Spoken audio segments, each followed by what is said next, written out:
Papo com o Anjo. Olá, bem-vindos a mais um Papo com o Anjo aqui na Jovem Pan. Esse podcast, você já sabe, esse programa incrível que eu adoro fazer. É meu divertimento toda semana encontrar com você aqui, com vocês, né? E sempre trago um convidado para bater um papo com o Anjo. E hoje, meu convidado, um convidado especial, ele é um cara que eu gosto muito.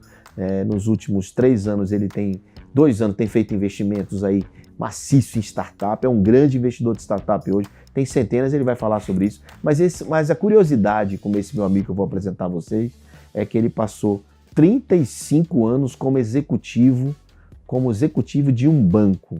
E aí, de repente, ele, vira a chave, sai e vira investidor de startup, vira mentor, vira podcaster, vira celebridade. Senhoras e senhores, João Bezerra.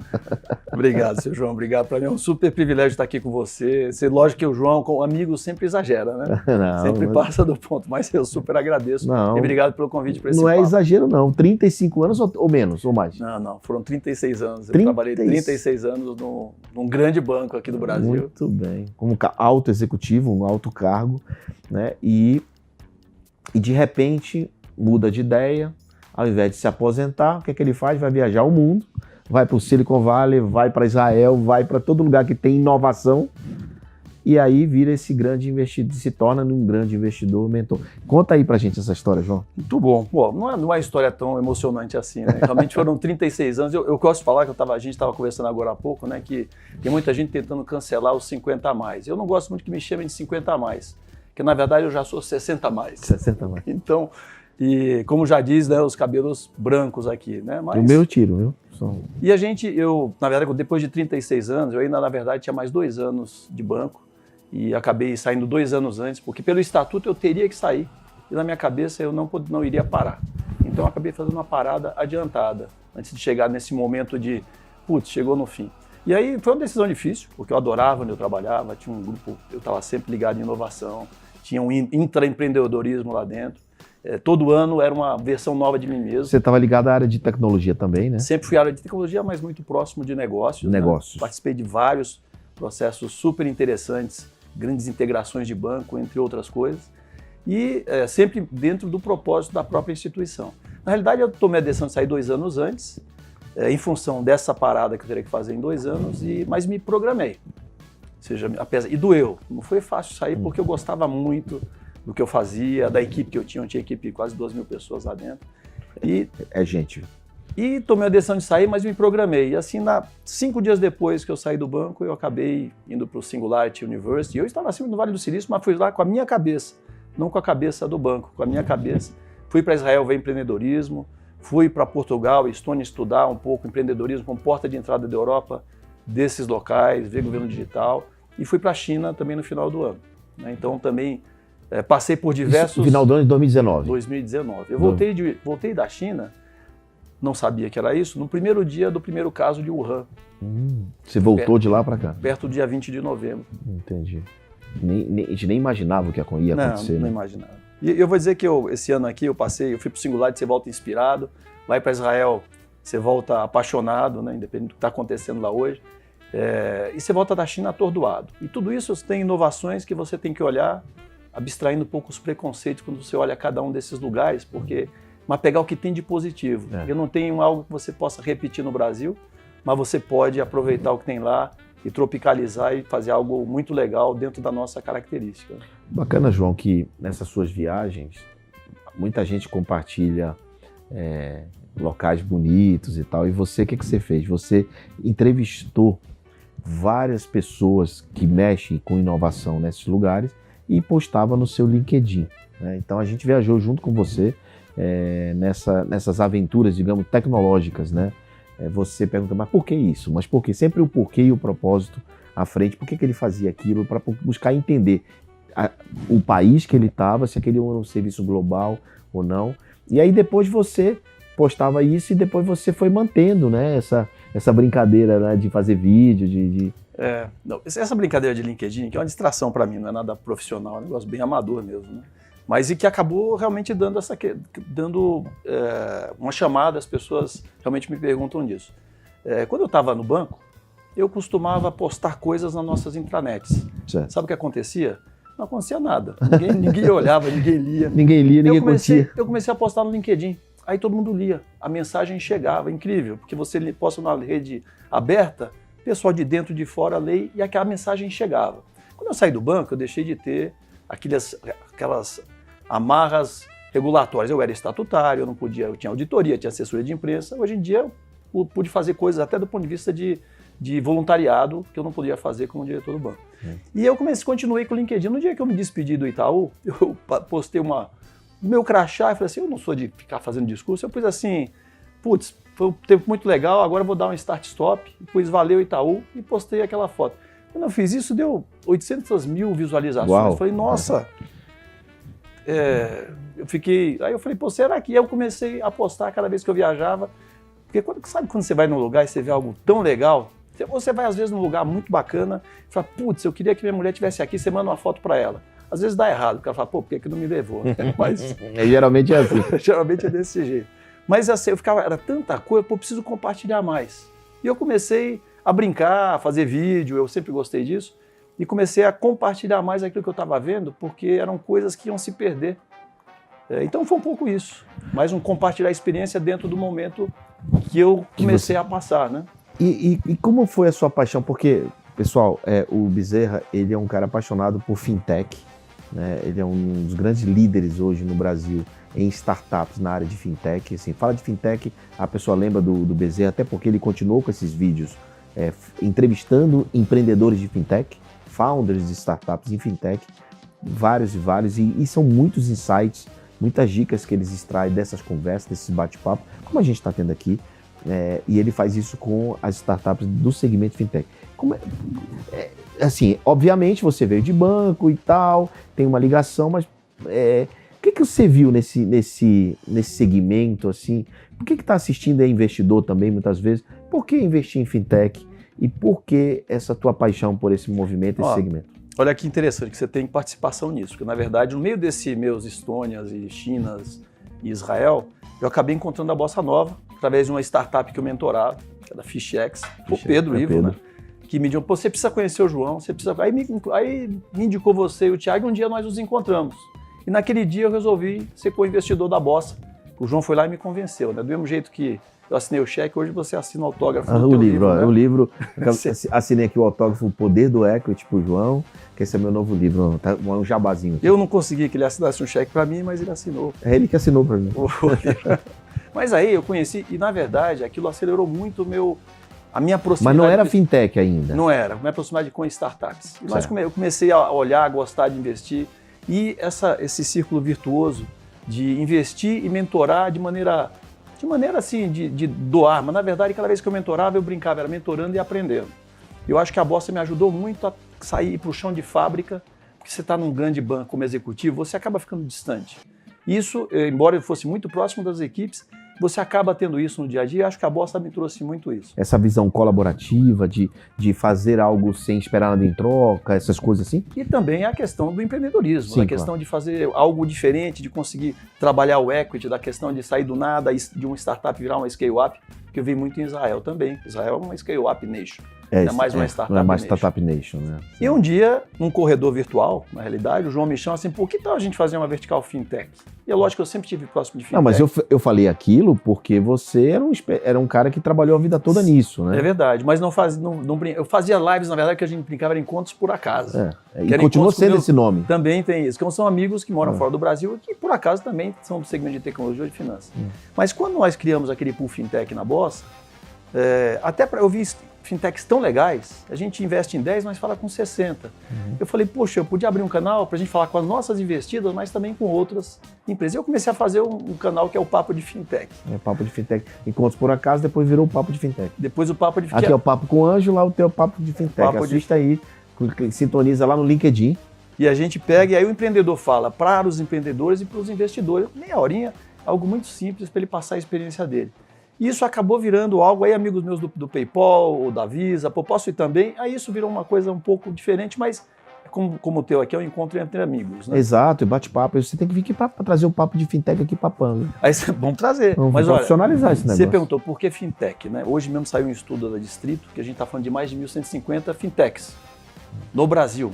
É verdade, saiu esse estudo. E você pegar 1.150, atenção pessoal, 1.150 fintechs mapeadas. Fora as que não, né? Mas então você imagina, todo o centro financeiro do mundo, como Londres ou Singapura, esses centros fortes, eles estão se transformando em hubs fintechs. Por que eles estão se transformando? Por causa do empreendedorismo, vocês incentivam o empreendedorismo, a atração de talentos, pela questão de liquidez, que hoje existe no mercado para risco, para coisas boas, e também pelos reguladores modernos. O Brasil tem tudo isso.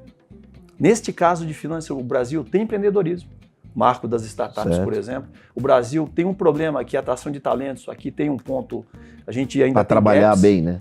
Mas o Brasil tem liquidez, ou seja, tem gente, esse investimento de risco ele chama, tem retorno, porque é um sistema financeiro muito sólido no Brasil e tem um regulador muito moderno, que é o Banco Central do Brasil. Tudo isso com Open Banks, Pix, Fast Payments, câmbio, esse 1.150, anota aí, vai ser 2.000 já. Então, o que você está falando, para que as pessoas estão assistindo entendam o que você está dizendo, é assim, o Brasil ele tem uma dificuldade em talento, né? De formar mais. Precisa de mais. Precisa de mais, mas tem ótimos empreendedores, mas precisa de muito mais. Parece que tem quase mais de 300 mil vagas, né? Para tecnologia disponível, então assim, realmente precisa de muito mais. Mas por outro lado, o órgão regulador, os órgãos reguladores estão buscando a inovação e estão abertos em seu sandbox para que esses empreendedores tenham um espaço receptivo, digamos, aberto, né, para que ele possa implantar as suas soluções, né? Isso. E o Pix é uma evolução, né? O Fast Payments, que é o Pix, e o Open Bank, que também está acontecendo aqui, ele começa em países como a Inglaterra, mas aqui ele está sendo adotado. Nós vamos passar, nós vamos ser exemplos no mundo, assim como o SPB foi há 20 anos atrás. Então explica, o Pix, o Fast Payments começou na Inglaterra? Todas essas leis, elas começaram mais no Reino Unido. O Open Bank foi implantado na Inglaterra, no Reino Unido. E o Open Bank está sendo implementado aqui. Mas o processo de implementação aqui está trazendo etapas que vão já chegar no Open Bank. O Open Bank permite a abertura de muitas fintechs ou de soluções muito criativas. Dá exemplo de soluções do Open Bank. Por exemplo, algo parecido com o que a gente tem no Guia Bolsa no Brasil, mas tem empresas como a Yolt ou Dashboard Money na Inglaterra, que permite que você veja de maneira muito simples teus extratos consolidados. Permite que você faça empréstimos de maneira mais facilitada. Que permite que você use teus dados de maneira a te tomar decisões mais inteligentes. Ou seja, você pode ter conta em vários bancos, por exemplo, e consolidar isso. Porque agora essa informação ela vai ser propriedade tua. Então você só tem que autorizar o banco, ele vai autorizar esse terceiro. Como o Pix, você autoriza a chave. Assim como o Pix. E o Pix, ele mexe muito, ele transforma realmente, porque ele muda vários negócios, como adquirência, como cartão de crédito. Ele traz outra modalidade de uma ligação direta e traz eficiência, como aconteceu na China. Isso é um fato. E a China, inclusive, você faz isso via mensageiros, né? O Pix é muito parecido com o que tem na China, só que na China não tem algo centralizado como o Pix. Então aqui é um passo à frente o que tem na China. Entendi. Ou seja, o órgão regulador fez o Fast Payment que o mensageiro usa. E o Banco Central aqui tem uma visão técnica de futuro muito interessante, abstraindo qualquer questão política, mas isso não é de hoje, é de 20 anos. Que o Banco Central tem gente séria. Os colaboradores, né, as pessoas concursadas que estão lá, são técnicos. São técnicos e eu vou dizer que a atual direção do Banco Central também é muito moderna e ela incentiva muito isso que você falou de sandbox, de trazer essas modernizações para o mercado. E isso é muito bom para o mercado como todo, é bom para nós, empreendedores e investidores. Né? E dessas 1.100 e poucas startups que foram mapeadas pela Distrito agora que você está falando, muitas dessas soluções, elas fazem... Assim, qual é a concentração de serviço dessas startups? A boa parte das startups elas estão em crédito e em pagamentos. Crédito, você intermediando o crédito. Intermediando o crédito, dando tipo crédito creditas? Tipo creditas e também pequenininhas, por exemplo. Tem pequenas empresas que abrem como fintechs e começam a se especializar nos dentistas ou nos centros de estética. Nas clínicas, eles entendem aquele problema, implementam um processo que os grandes não conseguem porque eles têm que entender. Não conseguem aquilo. Personalizar também. Isso vai acabar acontecendo no futuro. Eu vejo próprios grandes bancos tendo que se interligar mais a esse ou adquirir, ecossistema. Né? de alguma maneira, minimamente se conectar, adquirindo ou parcerias, etc. Mas porque vai ser difícil, porque todo dia aparece uma fintech com uma solução fantástica. Então, são 1000, fazer 1000 soluções fantásticas simultaneamente no mesmo lugar não é fácil. Então, os bancos vão ter que sair de spaghetti banks, né, bancos espaguete ligados com coxas de retalho, que são as integrações do passado, não é nenhum problema chegar aqui por isso, por tiveram tem que dar esse reconhecimento. Por outro lado, o futuro, ele demanda que você seja um banco fácil um Lego Bank, que se plugue fácil em qualquer coisa para poder facilitar o trabalho do teu cliente. Olha lá o que o João está aí nos ensinando, o banco espaguete para banco Lego. Olha, banco espaguete é meio misturado assim, o negócio aquela... Eu já tinha ouvido o conceito de coxa de retalho, né? Mas o espaguete foi a primeira vez. João, eu tenho a sensação que as startups fintechs, elas já nascem com um valuation mais alto. O valor percebido do time, muitas vezes, não condiz até com os resultados que ele tem naquele momento, mas eles querem valuation mais alto. Por que isso acontece? Olha, é uma explicação difícil também. Primeiro que tem essas fintechs, boa parte delas está vindo com gente muito boa. Então, a gente pensa em startup fintech, pensa sempre em jovens. Hoje isso é uma mescla. O melhor time é o time que mescla, que tem uma mais inclusão, certo, de idade principalmente. Então tem gente experiente, gente com energia ou trazendo outros tipos de conhecimento que as pessoas mais de jovens há mais tempo talvez não tenham, né? Como eu, né? E eu acho que essa mistura tem trazido fintechs com gente muito mais robusta, com mais visão de médio e longo prazo, como acontece em Israel. E por isso, por esse capital intelectual embarcado... Esse é um dos fatores, eu acho. O outro, eu acho que as fintechs, até para aquilo que elas se implementam, ser intensivo em tecnologia, elas acabam demandando mais investimento para poder fazer o scale-up. Principalmente no começo, algumas POCs, alguns registros são caríssimos. Né? E muitas vezes isso acaba se traduzindo no valuation, parece uma bolha, mas na realidade o que importa quando você investe numa fintech não é se ela está valendo, se ela está custando muito caro. É a capacidade que ela tem de repente, dobrar, triplicar de valor. E o que a gente tem visto é que essas fintechs bem-sucedidas têm dobrado de valor de uma maneira, tem feito um outperforming mais frequente. E por isso, pelo fato dela necessitar de mais recurso no começo, né? Pelo fato de ter cabelos brancos seniors dentro do time, pelo fato delas já estarem endereçadas àquele problema e tem possíveis compradores ou contratantes, é verdade, elas já nascem com um valuation maior. Olha aí, pessoal, olha a lição. O mercado financeiro demanda algumas coisas que essas fintechs estão trazendo. Então eu diria que nos próximos 3 anos, esse é um bom mercado para investir. E já estamos investindo. Já estamos. Aliás, nós temos juntos um grupo de investidores juntos que fazem investimentos em startup e lá nós temos várias, já temos 10 já? Temos 10. 10 startups investidas, ótimas startups. São ótimas. E eu tenho certeza que a gente vai ter bons proveitos, bons frutos desse investimento. Claro, uma jornada de 10 anos, mas a gente espera que nos próximos 2 anos temos algumas surpresas aí positivas. Surpresa não, que a gente já sabe que vai acontecer, porque eles são ótimas empresas. Bom, João, muita gente me pergunta, e eu queria te fazer essa pergunta para ver o teu posicionamento sobre ela. Eu tenho um posicionamento, mas o meu não precisa ser igual ao seu. E é uma pergunta recorrente.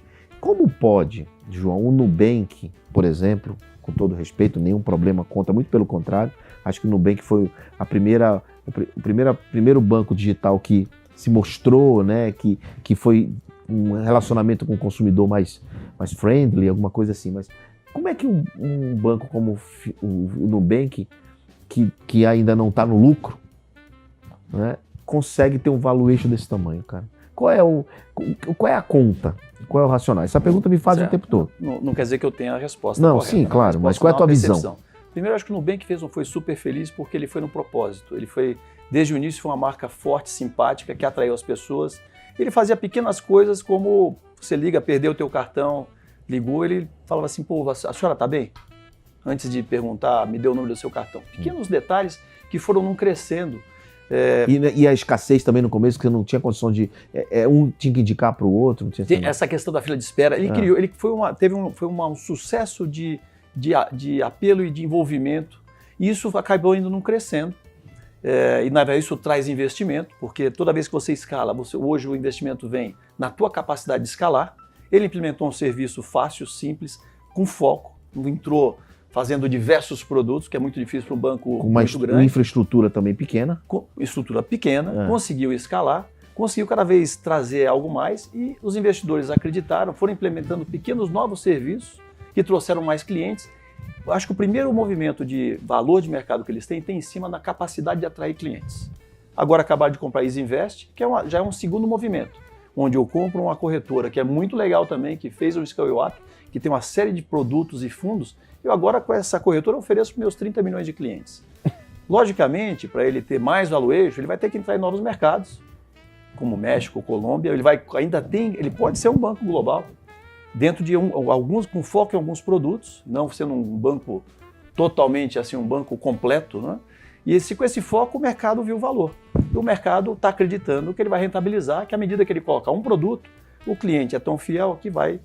Foi assim no seguro. Assim. Exatamente, vai rentabilizar com seguros e outros serviços. Eu tenho conta lá, tenho conta em alguns bancos, tem um BMG, né? Tenho Nubank, Santander, tenho conta nos bancos tradicionais. Cara, e tenho conta lá e realmente tudo aquilo que eles falam acontece, né?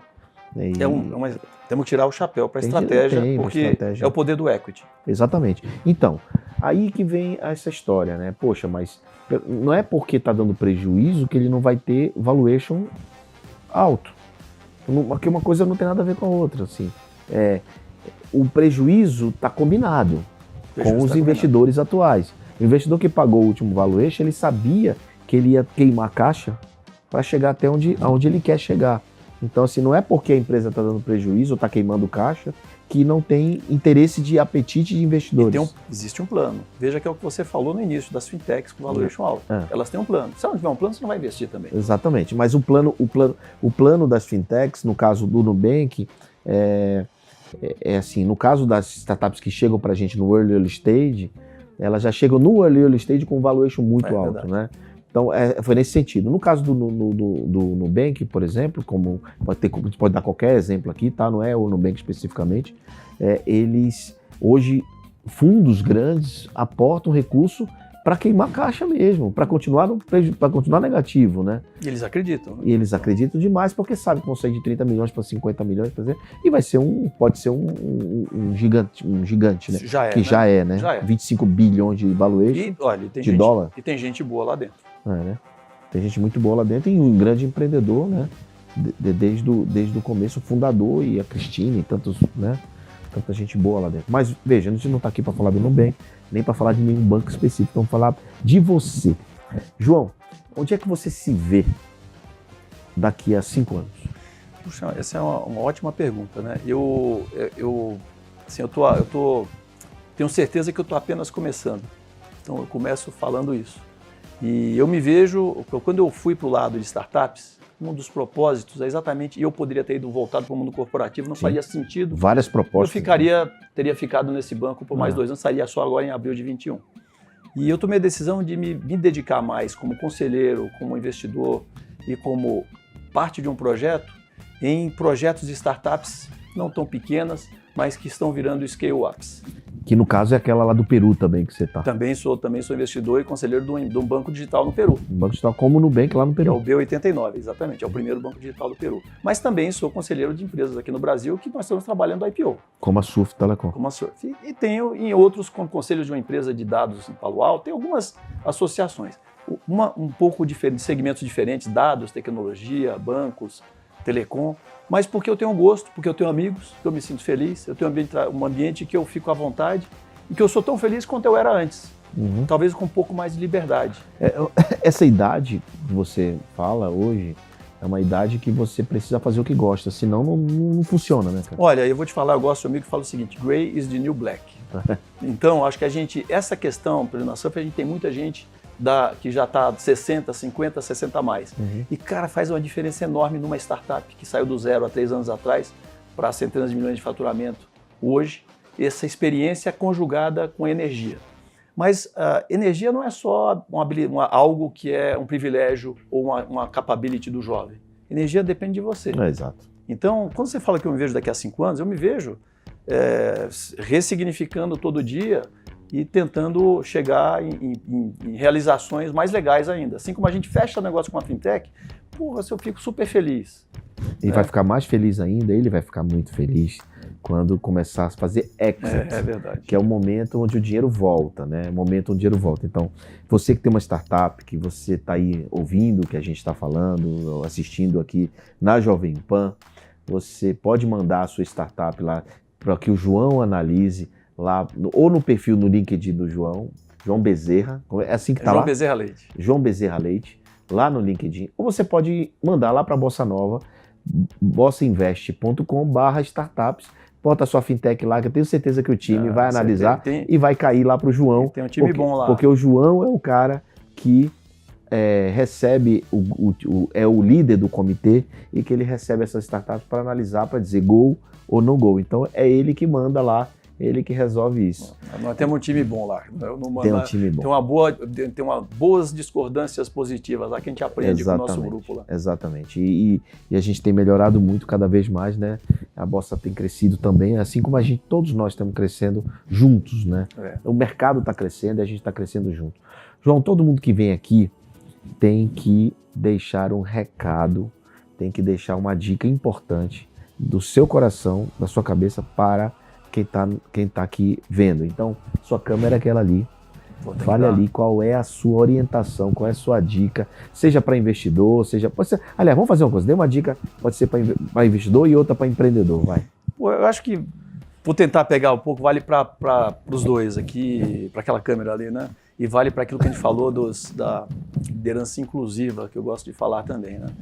Eu lembro que eu entrei na faculdade, quando eu passei no vestibular, fui para a faculdade de engenharia, eu falei que achava que estava no meu auge. Quando eu saí da faculdade, eu consegui um emprego nesse banco, eu fiquei minha vida lá, foi espetacular, eu achei que eu estava no meu auge. Passei por alguns auges no meio do caminho, quando fechei um grande negócio, quando apareci numa capa da Valor, quando eu virei diretor, me senti que eu estava no auge. Eu tirei uma foto com o Bill Gates um dia, função, né, lá em Seattle. Mas o auge que você diz chegou no topo? Eu achei que eu estava no meu auge. E aí o que acontece é que, depois que eu saí do banco, eu percebi que, olhando as startups, interagindo com as startups, eu vi que eu cheguei ali no meu auge. Mas na realidade, meu auge eu estou vendo que é agora, falando com você. Ou melhor, meu auge vai ser amanhã. Então eu acho que na hora que olha para o investidor, ou para o empreendedor, ou para o 60 a mais, você tem que tentar ter o auge amanhã. Eu acho, pensa nisso porque fica tudo mais fácil e te dá energia para você buscar algo novo, se reinventar, que nem eu falei lá, fazer um start-stop. Não tem uma vez que eu falo... Aliás, stop-start. Pô, sensacional. Não tem uma vez que eu falo com o João que ele não está com essa energia, com essa vontade de transformar, de ajudar, ele está sempre com a mão estendida, ajudando as pessoas. Isso é muito importante. Agora, qual o seu auge, né? O que ele falou aqui, que lição de vida. O melhor momento é aquele momento que você está vivendo ou o próximo momento. O que passou, tudo bem, serve de lembrança, de recordação, de experiência, de aprendizado, se assim você quiser entender o que aconteceu com você como aprendizado. Tem gente que gosta de esquecer, eu gosto sempre de relembrar como aprendizado. Mas isso é de cada um, né, João? Então, é você aqui que participou com a gente desse episódio do Papo do Anjo, viu aqui um cara de cabelo prateado, que conquistou tudo na vida, mas ainda assim busca o próximo estágio dele. E aí você tem que fazer a mesma coisa, é assim que eu faço, é isso que eu acredito, que a gente tem sempre que procurar melhorar, buscar o próximo estágio. E eu estimo a você, João, que você rapidamente tenha os exits do que você acreditou, do que você investiu, até porque se você ganhar, eu vou ganhar também. É isso aí. Então valeu, beleza. Obrigado, João. E você Super que nos obrigado. acompanhou, até o próximo episódio do Papo com o Anjo. Papo com o Anjo.